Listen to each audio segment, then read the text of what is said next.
Anna, Castela, and Claramela swam for the first time in their lives. Spoiler, it didn't go well. Hey, come back here or I'll have to force you to learn to like water. 2 years ago in this same pool, I found out that not every dog is born knowing how to swim. I jumped into the pool all happy, but in a matter of seconds I sank like poop in a toilet. And Pepito taught me how to do the doggy paddle, and 5 minutes later, I became the freshwater tuba. Of course, this time we wouldn't make the same mistake of letting the dogs go into deep water on their own. So, first of all, we put mermaid life jackets on Mortadella Amarella so there was no risk of her sinking like a brick. Wow, Will, but if you've already learned how to swim, why are you wearing a tuba life jacket? Hey, my dear, this manatee dog here can swim like a dolphin. But the thing is, I have a human whose life goal is to annoy me, just because when she goes to adopt me, she doesn't want me. Since then, she has dedicated her days on Earth to embarrassing me and treating me like a little kid. According to this weirdo, since I spend the whole day swimming, the vest is supposed to keep me from making too much physical effort to help me float, and that way, enjoy the pool for longer.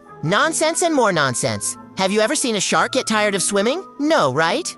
I'm putting on my tuba show, the real Brazilian Free Willy, and all the girls are around me like an audience, clearly both wanting to dive into the pool of love. The signs were obvious that they were crazy to have this aquatic experience. So there we went, starting with the mermaid, who was more like a whale, Perola, daughter of Mr. Krabs. My dad led her to the pool. But the water was so cold that Diego almost gave up on being the doll's swimming teacher. I went straight to show the blonde how to get in with style, but she was more still than a statue. The water was so cold that Diego even thought about taking a shower first. That's when I realized there was a big shower there, my second aquatic passion. Pepito even tried to get me to focus back on the pool, but by then, all I wanted was to get sprayed by the shower. Those two were taking so long to get in the water that I even made a deal with my dad to jump into the pool together so he could see how quickly you get used to the cold. But I was tricked. Then finally, the big moment came for Chun's blonde to find out if she would love or hate swimming. And guys, it's such an animal instinct to tap your paw in the water, right? As soon as the dog got wet, she turned on all four-wheel drive. Well, and for anyone who had doubts, Clarina Bolotinha absolutely hated pretending to be a mermaid. Claramela was clearly uncomfortable and looking for ways to escape that cold, wet trap. The humans even insisted a bit, keeping her in the tub to see if, over time, she would start to like the cold environment. However, they couldn't have been more wrong. She knows how to paddle and swim, she just doesn't want to. And the first time Diego let the shoppy mermaid go, she shot straight for the edge of the pool to try to escape, which made me extremely annoyed. Hey, you fake SpongeBob character, you didn't even stay in the water for a minute and you already want to get out?